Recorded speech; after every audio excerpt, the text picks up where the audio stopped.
ഖത്തറിലെ Indian embassy apex body തെരഞ്ഞെടുപ്പിൽ നിലവിലുള്ള 3 പ്രസിഡന്റുമാർക്കും ജയം. ICCയിലേക്ക് AP മണികണ്ഠനും ICBF-ലേക്ക് ഷാനവാസ് ബാവയും ISCയിലേക്ക് EP അബ്ദുറഹിമാനും വ്യക്തമായ ഭൂരിപക്ഷത്തോടെയാണ് വിജയിച്ചത്. കഴിഞ്ഞ കാലങ്ങളിലെ പ്രവർത്തനങ്ങളുടെ തുടർച്ചയാണ് ലക്ഷ്യമെന്ന് പ്രസിഡന്റുമാർ മീഡിയ വണ്ണിനോട് പ്രതികരിച്ചു.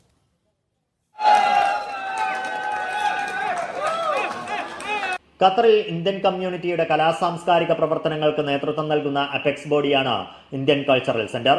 വലിയ വിജയം, വലിയ ഉത്തരവാദിത്തമാണെന്ന് പ്രസിഡന്റ് AP മണികണ്ഠൻ പ്രതികരിച്ചു. നമ്മൾ കഴിഞ്ഞ വർഷം പൂർത്തീകരിക്കാനാവാത്ത കുറേ കാര്യങ്ങൾ നമ്മളിലുണ്ട്. അത് കഴിഞ്ഞ 2 വർഷം നടത്തിയ പ്രവർത്തനങ്ങളെ മുൻനിർത്തിയാണ് ഈ തെരഞ്ഞെടുപ്പിൽ ഞാൻ നേരിട്ടത്. ഒരു നെഗറ്റീവ് പ്രചരണവും മറ്റുള്ളവർ പറയാതെ കഴിഞ്ഞ 2 വർഷമായി അല്ലെങ്കിൽ അതിനു മുമ്പും സമൂഹത്തിൽ നമ്മൾ എങ്ങനെ നിന്നുവോ അത് ഉയർത്തിക്കാട്ടുകൊണ്ടാണ് തെരഞ്ഞെടുപ്പിൽ നേരിട്ടത്.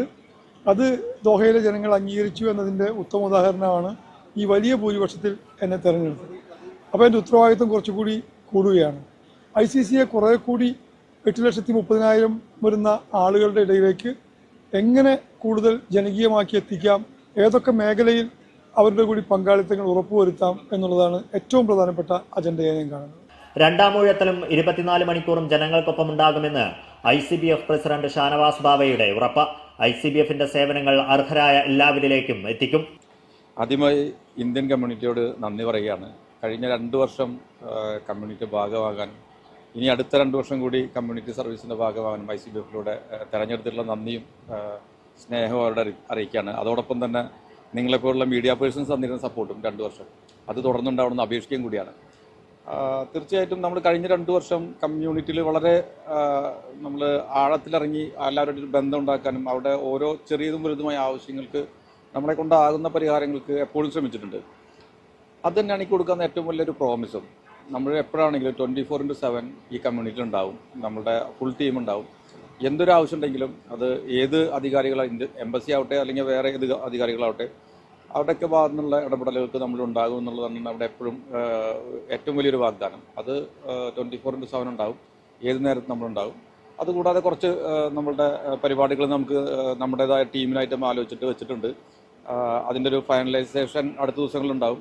കാരണം ഇന്ന് ഇലക്ഷൻ കഴിഞ്ഞുള്ളൂ, നമ്മളുടെ ഒരു ടീം സെറ്റ് ആവാനുണ്ട്, ബാക്കിയുള്ള നോമിനേറ്റഡ് മെമ്പേഴ്സൊക്കെ വരണം. അപ്പോൾ തീർച്ചയായും കുറച്ച് മാറ്റങ്ങൾ വരുന്ന 1-2 പ്രൊജക്റ്റുകൾ എൻ്റെ മനസ്സിലുണ്ട്. കഴിഞ്ഞ വർഷം നടപ്പിലാക്കണമെന്ന് ആഗ്രഹിച്ചു, പക്ഷേ 40th ഇയർ ആയതുകൊണ്ട് നമുക്ക് ആ 40th ഇയറിൻ്റെ പുറകിൽ പോയി അത് പറ്റിയില്ല. അപ്പോൾ അതെന്തായാലും നമ്മുടെ എൻ്റയർ കമ്മ്യൂണിറ്റിക്ക് ഉപകാരമാവുന്ന 1-2 പ്രൊജക്റ്റുകൾ മനസ്സിലുണ്ട്. അത് നടപ്പിലാക്കണം എന്നാണ് ആഗ്രഹം. ഇൻഷാ അല്ലാഹ് അത് നടപ്പിലാക്കുമെന്ന് വിചാരിക്കാം. ഖത്തറിലെ ഇന്ത്യക്കാരുടെ ആരോഗ്യകരമായ ജീവിതം ഉറപ്പാക്കുന്ന പ്രവർത്തനങ്ങളുമായി മുന്നോട്ട് പോകുമെന്ന് ഇന്ത്യൻ സ്പോർട്സ് സെന്ററിനെ നയിക്കാൻ വീണ്ടും തെരഞ്ഞെടുക്കപ്പെട്ട EP അബ്ദുറഹ്മാൻ. തീർച്ചയായും കഴിഞ്ഞ 2 വർഷക്കാലം വളരെ സജീവമായ പരിപാടികളുമായിട്ടാണ് ISC മുന്നോട്ട് പോയിട്ടുള്ളത്. ഈ 2 വർഷത്തെ പരിപാടികളുടെ ഒരു തുടർച്ച എന്നുള്ളതായിരിക്കും ഞങ്ങളുടെ ഇനി വരാനുള്ള 2 വർഷം. കഴിഞ്ഞ 2 വർഷം 3 മേഖലകളിലാണ് പ്രധാനമായും ഞങ്ങൾ ശ്രദ്ധ ഊന്നിയത്. 1 സ്ത്രീകളുടെ സ്പോർട്സ് ആക്ടിവിറ്റീസ് ആയിരുന്നു, 2 കുട്ടികളുടെ, 3-മത്തേത് ബ്ലൂ കോളർ കാറ്റഗറിയിലുള്ള ജോലിക്കാരുടെ.